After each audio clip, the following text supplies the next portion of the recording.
Sumugod sa Senado mag-alas 12 ng hating gabi ang aabot sa higit 20 katao na nakasuot ng kulay dilaw na t-shirt.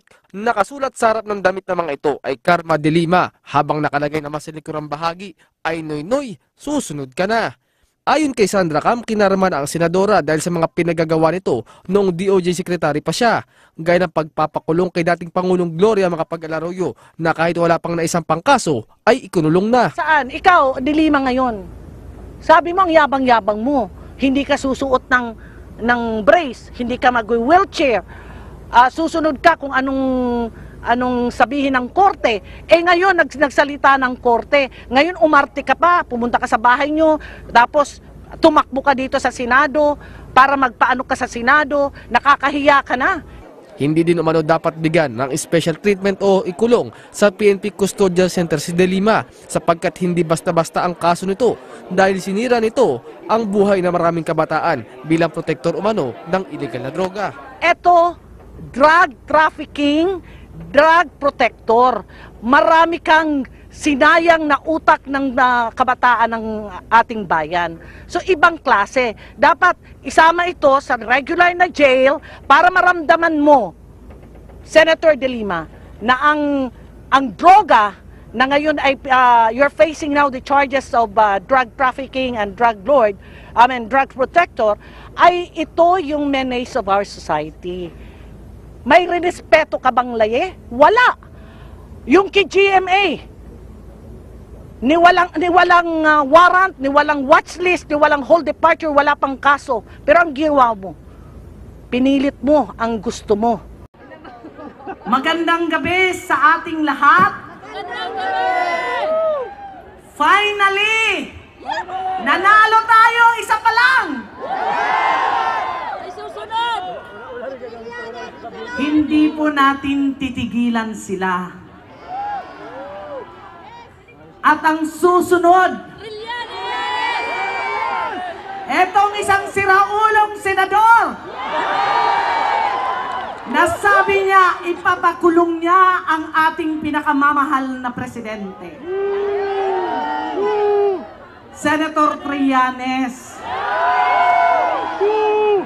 baka hindi mo naaalala, you have only 2 years to serve. Ang aming Pangulo ay may 5 taon at 4 na buwan pa. At siya ang tunay na magpapabago sa ating bansa. I really feel vindicated sa nangyari kay Senator Liar De Lima. 7 taon na linabanan ko siya. Kaya po, nang paglabas ng kanyang warrant of arrest, binantayan po ng inyong lingkod.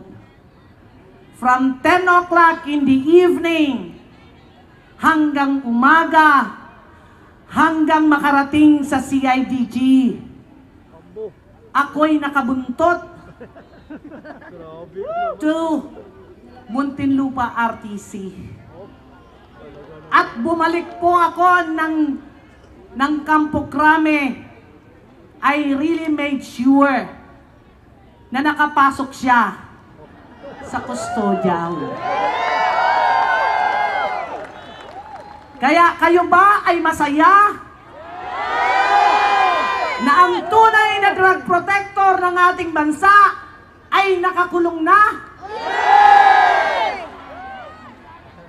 Salamat po. Itong mga yellow tards, itong mga CHR na to, sumisigaw ng extrajudicial killing. At ang ating daw Pangulo ay mamamatay tao.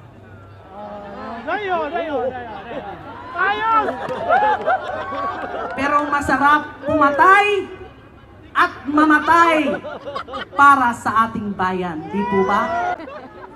Pero may nakalimutan sila. Double standard. Bawal ang pakikiapid sa may asawa. Bakit hindi isigaw ng simbahan? Don't commit adultery.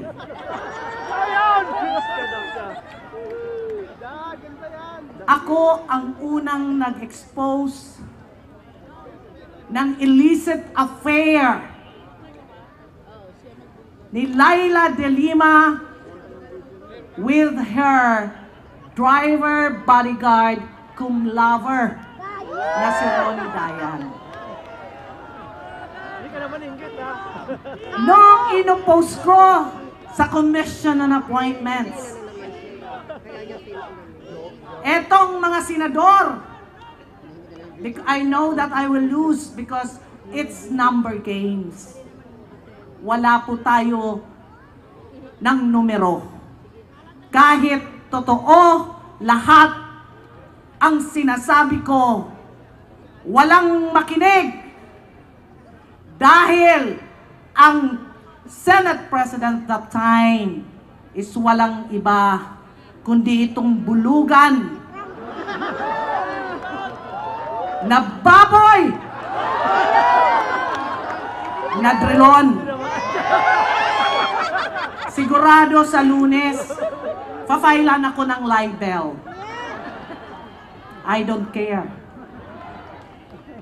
Napanalo ko ang libel ko na final ni Governor Lilia Pineda. 11 years na linabanan ko. Pero thank God, hustisya binigay sa akin.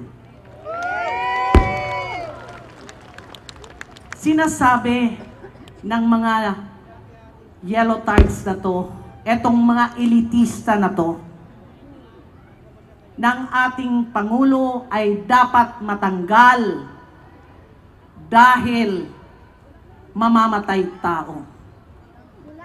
Ginamit ni Trillanes at ni De Lima si Matubato. Nang hindi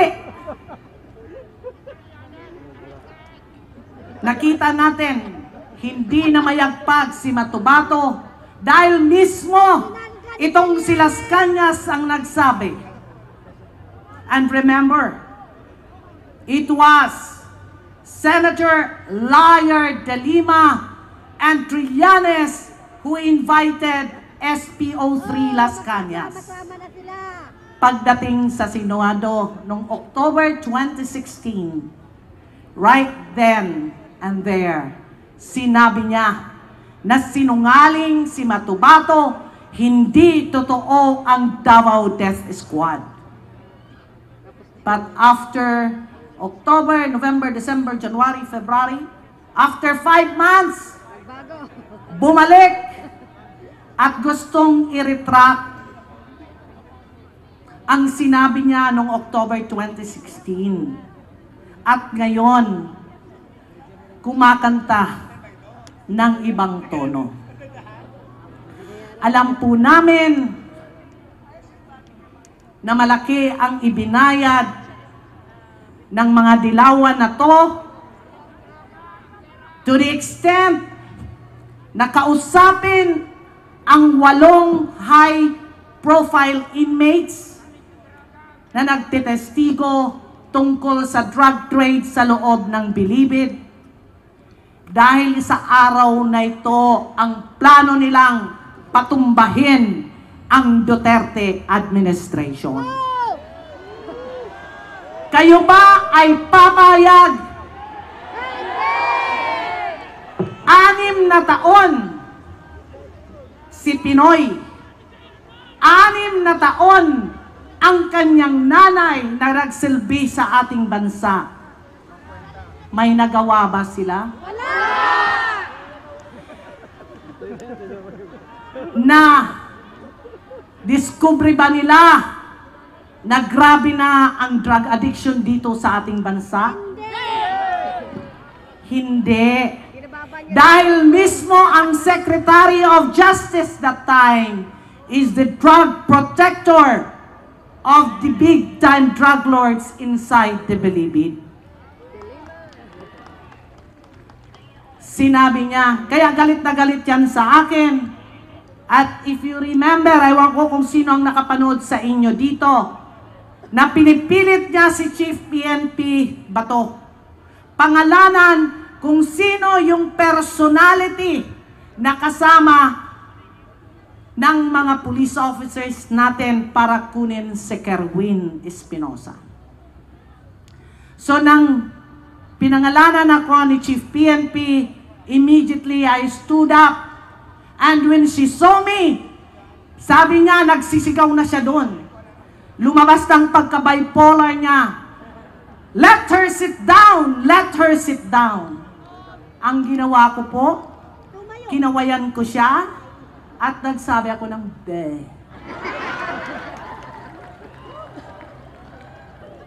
Kayo ba ay papayag na ang ating presidente na magbibigay ng tunay na pagbabago sa ating bansa, ito lang ang gagawin niyang ligasiya sa ating mga kabataang Pilipino. Tapusin ang droga dito sa atin, korupsyon at krimen. Ayaw nila yun. Dahil nakapatong sila lahat sa mga drug lords. Ginamit nila ang pera ng droga para mamayagpag sila nung eleksyon.